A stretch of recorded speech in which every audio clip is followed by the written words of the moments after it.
Welcome. Happy New Year, everybody, to the Northwest Yearly Meeting podcast. I'm going to try to cough off camera there, clear my throat. I was just telling Austin, I just got over some sickness here. So I think I'm pretty much better, although I might still have a slightly lower voice than normal, which could be good for radio and podcasting. Who knows? Could, have that little bit of that podcasting voice. But I'm feeling pretty much better now. And so hopefully I don't sound too congested or whatever on here. And I will do my best to clear my throat off mic if I have to. But Happy New Year, Austin. Thanks. I mean, it's kind of, it's not really New Year. We can let people know we're recording this before the New Year. So it's weird to say Happy New Year because it's really not New Year yet. But this is coming out in the New Year. So yeah, there you go. That's secret behind the scenes. You record behind the scenes, exactly. Especially this time of year where there's lots of busyness with Christmas and whatever, and us working in a church and Christmas Eve services and whatnot. We just wanted to get this out of the way early this time.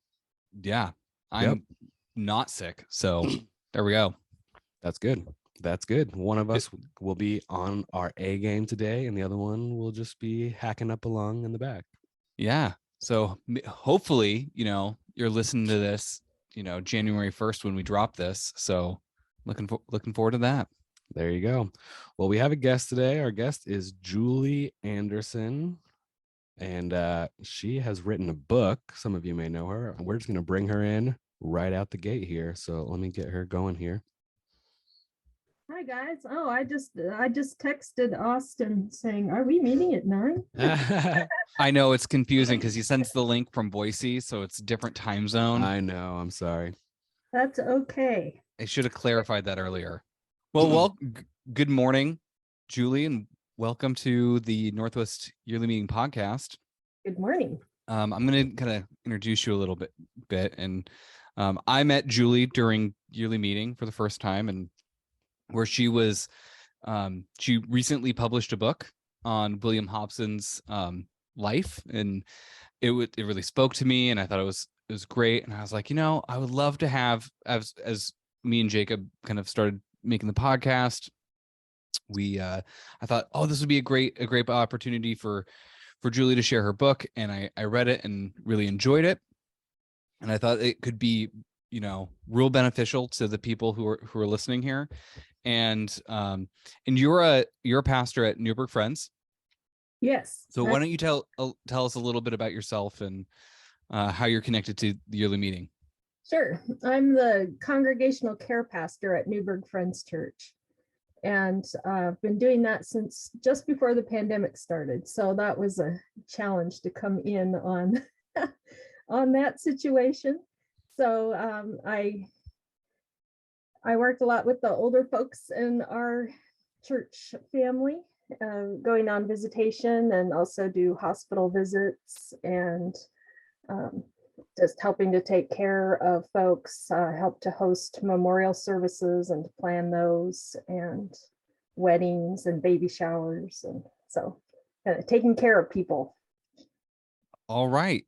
So kind of my first question is kind of going to be just about William Hobson in general. So while I know there's lots of famous Quakers that people know, right? Like people know generally maybe John Woolman or William Penn or Elizabeth Fry. Usually these friends, they did a lot of social work, not like social work as in like the profession, but work in the social sphere with, prison reform or anti-slavery or making a colony in America. So, these are prominent friends that a lot of people know. Mm-hmm. But William Hobson is not a name that I would imagine that most people would know who this person is. And I would expect this is true even for people in the yearly meeting, because I didn't know about him until I read your book. So can you kind of tell us a little bit about who, William Hobson is and how you first heard about him and what made you interested in his life? And also just what is the name of your book and where can people find it? I should have led with that. That's true. Let's see. I know. No, the name is very simple because he was a plain friend. So the name is William Hobson, 1820 to 1891, pioneer, minister, and founder of the Evangelical Friends Church in the Pacific Northwest. You can get it from the publisher Whip and Stock, or you can get it on Amazon, or you can just do a Google search and find it. There's lots of different ways you can get it online. If you live within 25 miles of Newberg, you could get one from me. Ooh, there you go. A signed copy. Or longer if you want to drive longer. Yeah. So I got interested in William Hobson when I was working in the library at George Fox. So I worked at George Fox in what's called technical services, which is in the background of the library, where you do cataloging and processing books and inventory and all those sorts of things. So I was asked by my boss at the time, Charlie Camilos, to clear off a shelf of materials that had been sitting for a while because they were kind of difficult or more time consuming to catalog. And he asked me to organize those things so that he could get at them and get them cataloged. So as I was going through the materials on the shelf, I found a notebook. It was like a composition notebook that you might write a final essay or test or something in the old days. And I looked at this and I thought, oh, what's this? And I flip open the cover and it says 1876 William Hobson, and it's handwritten in faded ink or possibly pencil. And I'm like, oh, what is this doing here? This is from 1876 and it's a handwritten manuscript. Well, it turned out to be a memorandum book that he had where he had kept notes about scriptures that he'd been reading and about other books and other things that he just wanted to make a note of, like we might in a notebook.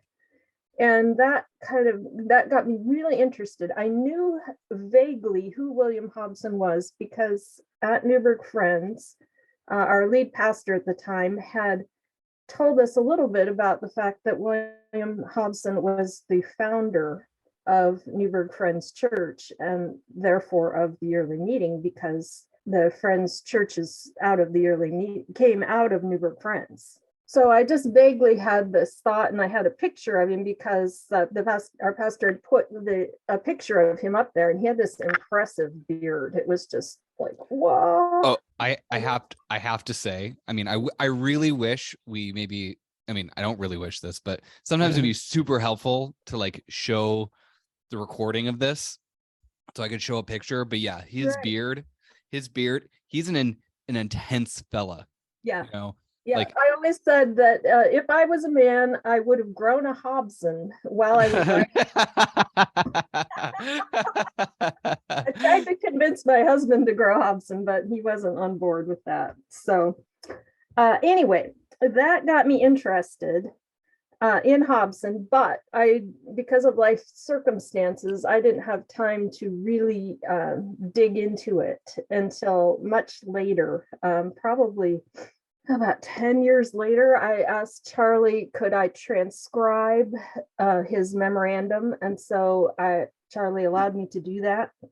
And as I was transcribing, I felt like God was speaking to me. I knew God was speaking to me saying, why don't you research this more? And that's when I found out that George Fox had his diaries on microfilm. And I began to transcribe the diaries. And that's when God said, why don't you write a book? And I was like, okay. And it kept me sane while I was raising our girls. While we have two girls who are now, well, they're both graduating. One is graduating from college and one from high school. But when they were little, I think God knew that my brain needed an outlet. Mm-hmm. So researching Hobson and researching Friends history in general was an outlet for me. And then it developed into a book. I was just fascinated with Hobson. He was a true 19th century friend. and yet he had an evangelical streak in him. He wanted to share the gospel with people, and he did it within that 19th century Friends culture. He was able to do that. Not all Friends at that time were. But the other thing that fascinated me about him was that he said yes to God from a very young age. He had a calling on his life to be a preacher from about the time he was 9 years old, and he didn't deviate from that. He did have moments, just like we all do, where he struggled with sin, and yet it really, you could tell he had a really strong conscience, just from the way he wrote and what he said in his journal. And so that was fascinating to me too, that he had a call from such a young age, and that he kept saying yes to God, and that God used that in his life to prepare him to come all the way out here to Newberg, Oregon, and create a Quaker colony or settlement that was not just insular. His point was to reach out to the people that were already living here, and also to draw in Quakers from the area who had been going to other churches because there were no Quaker churches, and to be a evangelistic force in this valley and in this region. So that's what really interested me as I was researching him for this. That's interesting. I didn't know. Obviously, I haven't read the book yet, so I'll expose myself there. But yeah, I guess I'm interested to read it and learn more, since he's connected to this area. Then, like you said, he kind of started Newberg Friends and is from this Newberg area. So for the people listening who are Northwest Yearly Meeting people, I guess that's an interesting fact there, that he's more of our, I don't know what the right way to put it is, but like from this region rather than someone from the East Coast or something like that. Like he's got connections to this Northwest area. Yes, well, he's our spiritual ancestor. Yeah. One of the things that I really appreciate about, do you have an academic background? I'm just like, I have some credentials. Let's see. I graduated from George Fox in 1994 with a degree in writing literature. And then I went on to get a master's of teaching. And I taught high school for just a very short time, and then God redirected my life. So basically, I was a stay-at-home mom for 19 years, I think. Okay. Until I began working at Newberg Friends. But I love research. Research is my thing. Yeah, and you can tell that in your book. So the history in it is really good. So like for the uninitiated, so like you do a very good job condensing, like especially in your first chapter where you're kind of talking about kind of the Quaker just general history to kind of locate William Hobson in the grand scheme of history, because as Quakers kind of span a quite a large time frame, and where you sit in that stream kind of tells you a lot about the Quakers, because they've changed over time, and especially during this period there's a lot of volatility, especially in terms of, that's when like kind of, I would guess what I might call like the great Quaker schisms started to occur, and you get this very the branches are starting to like make themselves. But something that I thought was super interesting is how William Hobson, like we might claim him as like, the Northwest friend of prominence, but he came from North Carolina and Iowa. So can you kind of give us a little bit of that background? Because we can claim him, but other people can claim him too. And I'm thinking specifically in Iowa. Yes, definitely. He could be claimed in Iowa. So he was born in North Carolina, and he was born relatively close to New Garden, which was where the yearly meeting was. And North Carolina yearly meeting remained evangelical in the first schism, if we want to call it that, of 1828. And so the entire yearly meeting remained evangelical. Other yearly meetings split to varying degrees, and some others also remained evangelical. So he grew up in a yearly meeting that was interested in reading the Bible and living by it, that was interested in things like Sunday schools, which other Quaker meetings were not. And his parents were evangelical. They also taught their children from the Bible, which was somewhat unusual during that time because not everyone had a Bible. So he also had access to the yearly meetings library because it was kept in his home. His father was in charge of it. So he was fairly well educated for that time and place, as well as grounded in evangelical tenets. I don't know if you know who John Joseph Gurney is, but had an influence on Hobson later when he went to New Garden boarding school. And so he remained firmly evangelical, though at the time, as we know, all Friends were unprogrammed. They didn't have music in their worship services. They didn't have prepared sermons in their services. So for Hobson, when he felt called to be a preacher, he was called to prepare by reading the scripture, but he wouldn't come with notes. He would wait on the Lord and allow the word that he was to speak to come spontaneously. So when he was a young man, he married Sarah and they moved to Iowa, probably for economic reasons. The land in North Carolina was pretty well farmed out, and so they went, like a lot of people, Quaker or not, they moved west during that time. And they lived in Iowa for about 2 decades. He founded the church there, Honey Creek, where they lived in the Big Woods area of Iowa, which was pretty much right in the middle of the state.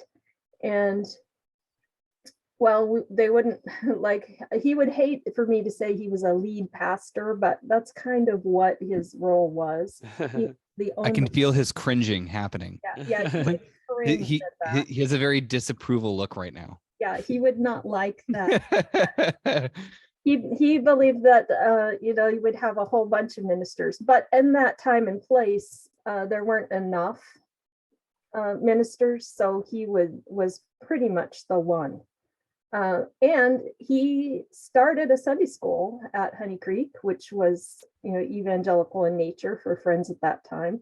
And he even allowed his son to be the superintendent of it and to do some innovations within that Sunday school class. He still did not want music to happen, although he changed that a little bit towards the end of his life. And in the book, I can show that progression of how God moved him that way. So after, let's see, he was about 50 years old, which is my age, when he got a call from God to start a new work on the West Coast somewhere. And he was pretty well settled in Iowa. He had a really nice orchard and farm. He had a nice house. His wife did not want to leave Iowa. And yet he could not shake this call from God. And he said yes to God. And so he traveled out to the West Coast, and he traveled up and down from San Jose, where he had family, all the way up to Portland, and then up into the Walla Walla area and the Palouse in Washington. And he came back, and he was kind of discouraged when he came back from that trip. Again, I think partly because his wife was like, I don't want to move and start over again. We already did that one. Which, I mean, let's be fair. It's totally fair. I mean, that happens today even still. Yeah. And to be like, you kind of get in the details of this. Yeah. But for the uninitiated, like, this was like, the time frame was, this is like early settlers in Oregon here. Like, this is, there's not, there's no like supermarkets or like you weren't going to a neighborhood. You were like building your house and like farming and like starting completely over. Like here, like we might not want to move because we're like, oh, we have our family and stuff. Like, but like you can move into a nice house nowadays. Like that wasn't a thing. And so like, you know, like they were like living in like a little log cabin where they had like a really nice house in Iowa. Yeah, the amazing thing was when they first came to Iowa, there was nothing. There was literally nothing. And he built a cabin from scratch. And when they moved in, it was a mud floor because it was wintertime. It was, you know, it was literally nothing. And from that, they built up a very prosperous homestead. And that little cabin was abandoned and they built a nice house. And it was, you know, it was really good. Moving to Newberg was not quite like that. There was actually a house on the land, and it had already been farmed a bit, and it had an orchard on it, but it was still pretty rustic. The roads were really terrible all around in Newberg. Where they moved, it was called the Grubby End because they had cleared land for farming, but there were so many trees they had to grub out all of the roots and stuff. That was a job that never ended. They were grubbing all the time. So Grubby End, that's where I happen to live right now. It's been all grubbed out by now, but at that time it was not. And so it was starting over. I think the tipping point for Sarah was that 3 of her children agreed to come out to Oregon too. So she wasn't leaving all of her family behind. Also, we don't know what the Lord did in her heart because Hobson didn't record that and she didn't keep a journal or a diary that we know of. So something happened though, and she was willing to come. And so they did. And they began a Friends church pretty much from scratch. There had been a small group of friends in Dayton, about 8 miles towards Salem away. But when Hobson settled in Newberg, that Friends Center changed to Newberg and he organized the church there. And yeah, it immediately, almost immediately after the organization of that church, there was a spontaneous revival that happened, and lots of other people joined that small congregation. Yeah, one of the things that I appreciated was how he talked about when he moved to Newberg, because he moved out before his family did. Yes. And when he would like walk to meeting. And it would just be like, he talks about how like rainy it was. And I was just like, oh man. And he would like, it was a 16-mile trip and like pouring rain. And so he'd like wake up, do his chores, walk to meeting, and then walk back. And he just like didn't like it. Yeah. So I can imagine why he's like, I'm going to plan a meeting here in Newberg because and he was like, you know, in his like mid 50s at this point, right? Right. Yeah. And the funny thing is he's just so matter of fact about it because he said something along the lines of walked home in the dark and the wet. And then the next day he's like, greased my boots. It's like, oh yeah, he had to grease his boots because the previous day he just got them totally waterlogged. So yes, he was dedicated. He was very dedicated to going to meeting, to living, to living his life before the Lord and faithful. Scripture. He was very interested in bringing people to the Lord. He was, and at the same time, he was, as his classmates way back when he was 9, they called him a stiff, I'm making quotations with my fingers. They called him a stiff Quaker. Well, and he was going to like a non-Friends school at the time, right? Because at that time there weren't any sort of like, Friends schools for him to go to. So he was going to like a school where he would have been seen as really weird in comparison to like the rest of the the culture around him, especially in the South. Yeah. Even though his father was fairly prosperous, though, and Yeah. pretty well known in the area that they lived in, correct? Yes. If I remember that right. His father, Stephen Hobson, owned what we might call kind of like an industrial complex. He had a mill, and he dug coal, and he had all kinds of he had a little store. He had all kinds of industries in a kind of hub, I guess you might say. But the region that they lived in North Carolina at that time was very economically depressed. It was, they called it the Rip Van Winkle state at that time because they were so far behind, and as far as industry goes. And the schools, they did not have very many schools. That was one of the things that the yearly meeting was trying to deal with, was to create schools for their children. And that's New Garden Boarding School came out of that effort. But when he was very young, he went to a school that was not run by a Quaker. And the children there would make fun of him, but then some others, he said, would talk to him in the plain speech with thee and thou. And also some others said, be quiet, don't bother him. He's going to be a preacher one day. And he was terrified when they said that because he wasn't quite ready to embrace that yet. And he was worried that, they had found him out. As so, Interesting.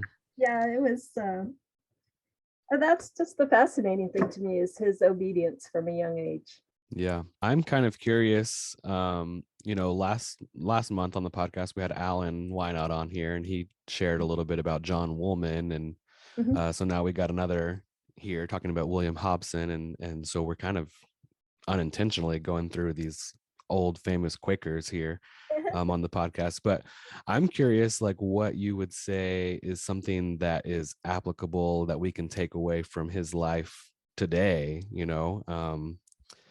I guess that's my question. What would you say, reading about him? Obviously, it's a bit biography and learning about his life back then. But what is something that we can learn from William Hobson that we can bring into our lives today? Well, I think I would say saying yes to God when he calls. That was the really interesting thing to me, is that at age 50 in midlife, when he's well settled, he's prosperous, everything is going really well. He's the leader of a church that is actually experiencing revival at the time at Honey Creek. And God says, I want you to go to the West Coast and start a new work. And he says, after a while of working it out with the Lord, he says, yes. This is something that, we all can struggle with. If God puts a call on our life, and sometimes we have to work that calling out. But eventually, hopefully, we will say yes to whatever it is that God is calling us to do.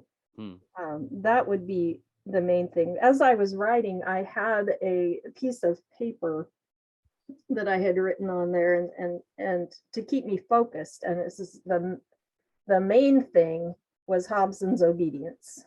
The main thing was Hobson's obedience. And it wasn't just obedience one time, it was obedience over time, many times. And he was persistent and consistent in living out his calling with God's help. That to me was what really drew me to him. I loved the fact that even as a plain friend, as an unprogrammed friend, he still wanted to share Jesus with everybody that he met. This was important. He had the heart of an evangelist, and he did it within the framework and Quaker culture that he knew and grew up in. And to me, that was also fascinating. Because it's not like we think now, right? As Evangelical Friends in Northwest Yearly Meeting at this point, we have embraced musical worship, which is wonderful. I love musical worship. Right. We have embraced prepared sermons, which is great. I do that. I give prepared sermons. Uh, yeah, we have embraced a lot of the more mainstream evangelical ideas, but he lived an evangelical life in the old unprogrammed Friends way, which to me is fascinating. Yeah. For our audience who might not be familiar with, the differences between, like plain Friends or evangelicals, can you kind of tease out a little bit for our audience, like what kind of friend or what kind of Quaker, like what his experience was like? Sure. So he grew up as a plain Friend. That meant that he spoke with the old language, with the these and the thous. He also used plain names for dates. So he would say, instead of November, he would say month 11 or 11th month. And for the days, instead of Monday or Tuesday, he'd say first day, second day. He also, well, this was because the months and the days were named after Greek gods. And so he wanted to erase all of that. So he was using all the plain speech that way. He also dressed plainly. If you see pictures of him, you see that his clothing, the lapels on his jacket are very small, and it was very plain clothing. His wife, Sarah, had very little decoration to no decoration on her dress. And also, you can't see the picture, but his hair and his beard also indicated that he was a serious friend. I don't know what would happen if you couldn't grow a beard like that or wear your hair like that. But apparently that was a style that showed that you were very serious in your dedication to Friends' ways. He also did not believe in water baptism or in physical communion. And until the end of his life, he did not want any music in worship at all. And towards the end of his life, he had an uneasy relationship with music in worship. But he did allow some of it. And he was also very much in alignment with the Friends' testimonies, such as the peace testimony and no taking oaths and abolition and other testimonies that Friends embrace. He was very much in that. If you looked at a typical worship service on a Sunday morning, or a first day morning, as it were, he would, the meeting would begin with people taking their seats in silence, and it would continue in silence until the Lord moved someone to speak. And if the Lord did not move anyone to speak, it would end in silence with a handshake. And that would be the end of the meeting. He would time the meeting and end it when it seemed appropriate. Some of our Northwest Yearly Meeting churches still have an open worship time, and that is a remnant of that unprogrammed worship service.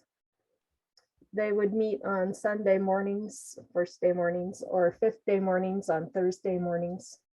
And then they would also have a Sunday school or first day school on Sunday mornings. And community was so important to Friends. You would be what was called disowned if you married out, which meant marrying someone who was not a Quaker. Oh, I would be disowned then. Yeah. You could be disowned for all kinds of things: drinking, cards, playing dice, all the way up to more serious things like adultery and fighting with your neighbor. Community was very important. Well, and something that it's interesting, and maybe if I'm incorrect, you can correct me, Okay. Julie. But yeah, the communal witness was really important. Yes. And so there was a lot of meeting, especially during this time. Mm-hmm. they had a lot of meetings around like community discipline. So if like somebody was stepping out of line, they would like approach them. Though the interesting thing about the disownments was it wasn't permanent. Nope. Like people think like, oh wow, like they're going to disown you. It was kind of like we're going to like cut you off for a while. And then if you like repent or like write a confession letter or whatever, but before the meeting, they would like let you back in. And it wasn't like this kind of like, one or done sort of, and it was around this kind of radical communal sort of practice that I think is really hard for us today to really understand, because faith for Friends was a communal practice. Like you as an individual represented the whole community, and so if you're out of line, it was a big deal. So it's like, if you went to a pub and got drunk, it was like a really big deal. And so the community would respond, which would seem like an anathema for us today, that like somebody would be like, and they had lots of meetings around this kind of stuff. Like that was like what business meetings were a lot of times about, of like, we're going to like, confront this person or that person. And, and specifically during the 1800s, this was like all over the place. Comparatively to different time periods, there was really crackdown on discipline. Yeah, that's true. And well, the funny thing was about disownments was that you could still attend meeting in some cases. You just couldn't be in any kind of leadership role. But they would also, it wasn't like automatic. You would have a committee that would be formed that would go to a person. Like say I stole my neighbor's cow. So they would form a committee in the business meeting to come and talk to me and say, aren't you sorry that you stole your neighbor's cow? Shouldn't you give it back? We'd really like to have you back in fellowship. So it was kind of an eldering thing, so to speak. And so then if I said, oh yeah, I'm really sorry I took the cow, I think I'll give it back. Then they would welcome me back into meeting with open arms. So it wasn't, like you said, it wasn't a complete cutting off forever and you could never, come back. If you were repentant, then you were welcomed right back in. So it was just a different time. So if you read the first chapter in my book, it gives a brief history of Friends and also a kind of cultural survey, as it were. It's excellent. Oh, yeah. Thank you. Well, and the reason that I did that was, number one, to place Hobson in his time, because you have to understand the history of Friends in order to understand Hobson the man. But also, I thought it would be a useful tool for meetings all across Northwest Yearly Meeting, in like membership classes or in small book group readings or whatever, in order to understand our heritage, our spiritual heritage, because who we are comes out of that time. Now, there were revivals that happened in the late 18th century that changed some of those cultural norms and some of the ways that we worship.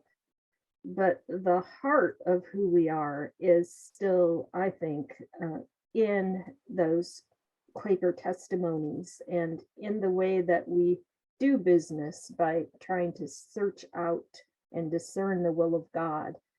By the way that we are all believers together, we can all be ministers. We're the priesthood of all believers. Those sorts of things are really important for us to remember and to know. So that's why I did a whole chapter on history and culture, was to put Hobson in his time and place so we could understand him, but also so we could understand ourselves. I guess I have one last Hobson question. Okay. I know that we're kind of running out of time, but I this is kind of a light question. I'm sure that you've thought about it. If you could have like a meeting with William Hobson, he was alive today, Mhm. what 3 questions would you want to ask him? Uh, well, one of the things I want to ask him is about his work as a horticulturist, because I love growing things and he loved growing things, and he loved fruit. I think fruit to him was like candy bars are to us. He loved peaches. That was his favorite. He loved plums, apples, pears, all those sweet fruits that, and honey too. I think he had a sweet tooth. So I'd ask him about that. Uh, I'd also ask him to tell me more about his wife. I wish he'd written more about Sarah. I want to know what she was like. I want to know what the favorite meal was that she cooked for him. I want to know more about their children. So that would be a question I would ask him. And let's see, number 3, I think I would ask him about what the revivals were like here at Newberg Friends, and then within the wider yearly meeting, because that's something I've been praying for our yearly meeting now, that we would have a revival and awakening and a drawing closer to the Lord. And so I'd ask him what that experience was like for him and for others at the time. What was revival like? What was it like to have spontaneous movement of God among friends here in the late 1800s, early 1900s? That would be my 3rd question. I'd have a lot more, but we don't have enough time. Yeah. Well, yeah, like I mentioned, I'm curious about the process of just writing a book in general, whether it's about Hobson or anything else. So Yes. at the beginning, you kind of alluded to, or the way that you phrased it, I mean, it made it sound like this was a year spanning project. You mentioned like it helped keep you sane when your daughters were young and things like that. It makes it sound like you were writing this for 18 plus years. So I'm just kind of Oh, yeah. curious what the process of this whole thing was like. Well, for me, I can only speak for myself, but it was about a 2 decades process. Wow. That first spark of interest when I found that notebook on the shelf at the library at George Fox, to the process of beginning to transcribe that in the diaries, researching. So I love to research. And so for me, at first, it was just the research and the gathering of information and the learning about everything that I could. So I spent a lot of time in the archives at George Fox, spent a lot of time in the stacks at George Fox. I spent a lot of time online. Not as much time online. Most of the older friends' works are not accessible online. Mm-hmm. I know, it's the worst. Yeah, it is the worst, isn't it? Although in the 2 decades that I was working, more and more of them have become available. So there are some on Google Books, and in fact, even Goldsmith's dissertation is now online. So that's helpful. So basically, research for me. I took copious notes. I put stuff all together, and then as the Lord was making it apparent that I needed to actually begin to write, that's when, for me, I had to set a schedule. I had to say, I'm going to write for 2 hours from this time to this time, and just focus on that. Otherwise, it's too easy to get distracted by the rest of life, all the things that need to happen, the laundry, the dishes, the chores outside, going to the grocery store, all those things that you have to do to live get in the way unless you focus and really set a schedule for yourself for writing. At least for me, that's the way it worked for me. And then I also had an outline for each chapter of the things that I wanted to say, which I kind of filled in. For me, every time I sat down to write, I would pray and ask God to help me to say what He wanted me to say in that area. And sometimes I would deviate from my outline depending on how it flowed, but mostly I stick to it. So I would say schedule. I would say determined to keep that schedule. And I would say to be organized in what you want to say. Now, this is nonfiction, of course, so you have to make sure that what you're writing is true. Sure. So that's where the research comes in. And definitely check your sources. Even if they're not online, check your sources. Because sometimes people have varying ideas or they remember things differently. And you can say that when you're writing, but you want to be sure to be using reliable sources. Was there ever a time in the 2 decades where you were like, I'm just gonna be, this is not gonna happen, I'm not gonna bother with this book, like where you're like, I'm just gonna give up on this, or what? Surprisingly, no. I felt so called to do it that I couldn't lay it down. Now, there were times where I didn't write, where life circumstances happened. Yeah. Where things, got too crazy, or I was grieving something or whatever. And so I did set it aside at times, but I never left it behind. It was always there with me. In fact, I'll share this, although, in fact, during that time that I was actively writing, God asked me to fast from other books. So I wasn't allowed to read fiction. I was only allowed to read the things that, the research that pertained to what I was writing. And so that was also a kind of a spiritual discipline in the midst of writing this book. And so for me, I never felt like I could let it go. I had to keep doing it till the end. And during that whole time, I did not know it would be published. I just felt called to write it. And I had no idea. I basically said, God, I will write this because you have called me to do it, but it's up to you to publish it and to get it out there. So I still feel that way. It's up to him. I did what I needed to do. Now his part is to get it out there. So now I'm just curious, did you have a hard time publishing your manuscript? Well, here's the funny thing is no. The first place I tried was Whip and Stock, and they took it. So now, did you have a literary agent or anybody that, or is this just like you just had this manuscript and you're like, hey, I want to get this published? My good friend Judy Woolsey, she copy edited it for me, and then I just submitted it to Whip and Stock. They have a form that you have to fill out and stuff, and then you send them your manuscript and they look at it and they decide if they want it or not, and they wanted it. So that was that was God. There you go. That was God saying, okay, you wrote it, now here, I'll get it published. Do you have any other books lined up that you're getting ready to write?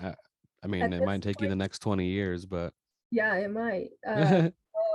No, because then I'd be 70. Well, maybe, I don't know. No, I don't have any other projects that I'm working on at this point. I'm dang it. I was hoping you'd be like, oh, I'm working on this thing, because I legitimately really enjoyed your book. You're so kind, Austin. We wanted the scoop. Taking a break right now. Plenty of people have given me ideas of other books I could write. You just tell them they should write it. Yeah, that's what I say. I said, well, that's a great idea. Maybe you should write that book. I don't know what the Lord might lay on my heart in the future, but I am taking a break right now. We've had some things in our family that need special attention, and I just haven't. Also, also it takes a lot out of you. Oh, I bet. So I mean, I just write a sermon each week, and then I feel like I'm done. And so it's like, I mean, I've always wanted to write a book. That's like a desire of mine. But doing it's a whole different thing, right? Yeah. And it's yeah. a lot of work. And yeah, so I'm just grateful that I had the freedom and that my husband allowed me to stay home with our girls, and that I had some space Mm. to be able to write that. I don't have quite as much space now just because of the way life is, but if the Lord calls me to write something else, I will. So Nice. well, do we have some? Yeah, I have some random these are just for fun questions now, just to wrap it up. This is coming out at the new year here. So I got just a few random New Year's questions for you. Yeah, I thought it would be fun to do like a lightning round where we would just like ask you some random questions. And Jacob has had the pleasure to write them for us. oh boy, here we go. Yeah. So once again, because you got to get in the New Year's mindset. I know it's not quite New Year's yet, but Okay. this is coming out at the first of the year. So New Year's questions here. Would you rather sing Auld Lang Syne, which is like the New Year's song, I guess, in front of a crowd, or would you rather make a toast in front of a crowd? So basically sing in front of a crowd or make a speech. I would definitely rather make a toast. You Make a do not toast. want to hear me sing, or especially not by myself. And who knows the words to that song, really? Yeah, I don't know. I mean, if you're at a karaoke place and the words were up on the screen, I could do it, but yes. Okay, so getting into the New Year's resolution mindset, people always give things up or do resolutions. So would you rather give up soda for a year or give up French fries for a year? That's easy. I would give up soda for a year because I already don't drink it. There you go. Boom. Yeah. I don't know what I Same. think, I don't drink soda, so that's an easy one. I think I would do soda, although I do drink it, but French fries, man, you can't like go to a restaurant and get a burger and something and not get French fries with it. That would just be like, Yeah, whereas, like I could just get water or get lemonade or something else. Like, and that's what I do. I just drink water. Yeah, or French fries dipped in ice cream. That's what I have to give up. Yeah, that'd be tough. Okay. Here's another one. Be twice as fast as you are right now, or twice as strong. I think I'd have to say twice as strong. So I don't really need to go anywhere fast. There you go. But gaining strength at that's a good thing at any age. Yeah. I think I would choose twice as fast, not so much as thinking like I'm going to run down the street really fast, but like I'm taking it as I can do other things fast. I can do my daily tasks faster. I can mow the lawn faster. I don't know. Well, that would be good too. Yeah. And then the last one, this is just for, once again, New Year's Eve. Do you like to stay up till midnight and watch and ring in the new year? Or are you like, I'm going to bed at 9. I don't care.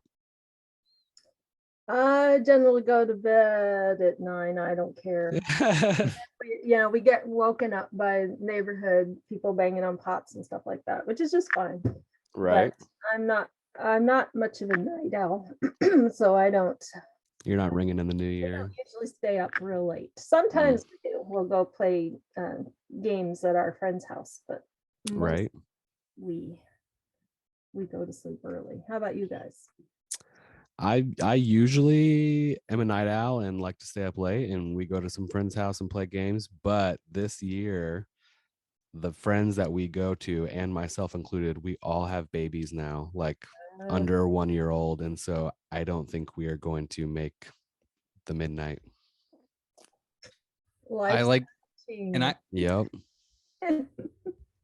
I have small kids, and I haven't seen midnight in a long time, except when I like had like newborns and was waking up in the middle of the night. But if I'm always gonna choose, 9 o'clock New Year's Eastern time, and Eastern time, dang. Eastern time. Yeah. But yeah, no, our kind of tradition is we do kind of a fun, we usually have a couple friends over and we do like a fun, like charcuterie boards and stuff like that. Get some fancy meats and cheeses. Yeah. Fun. But Well, that's all I had. Thanks for joining us. Well, thanks so much, guys. I really appreciate it. Yeah. Lots of fun talking with you. it was a pleasure, and I'm so glad to have you on the podcast and kind of share your book with our listeners. Highly recommend you, if you're listening, if you're tuning in, to purchase the book if you already don't have it, because it's good. If you're, if you are in Northeast Yearly Meeting, it gives you a great history to kind of know where you come from. But it's also, if you're really interested in like Friends and kind of knowing more about evangelical Friends in general, it gives you a really good picture of, I think there's a lot of misunderstandings about Friends, and this is a really well-researched book that kind of gives you a good picture of what kind of a evangelical friend back then would have been like, and it kind of sets the foundation of what like modern friends get towards. So Absolutely. so if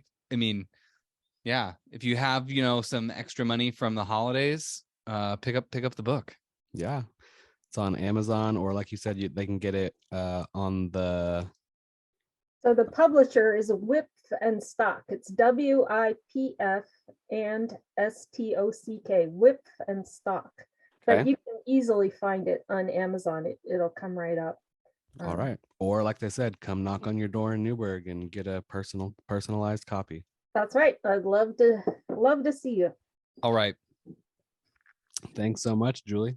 All right. Merry Christmas and Happy New Year, guys. Thanks, you too. Okay. Bye-bye. Bye. Yeah, awesome. I did find it on Amazon really quickly. I mean, if you just search William Hobson, Julie Anderson, it'll pop up. It's the first thing. But you can go to the publisher's website as well. William Hobson, 1820 to 1891. And there maybe we can put a link in the show notes. I'll put a link on there as well. Yeah. Well, thank you for listening to this January's edition of the Northwest Yearly Meeting podcast. And if you've been blessed by this podcast and you like what we're doing, please like and subscribe. But most importantly, leave a review. Always leave the review. And tell your friends and family about us. There you go. And we will have more episodes for you coming in the following months. Looking forward to a full year here, 2023, of Northwest Yearly Meeting podcast.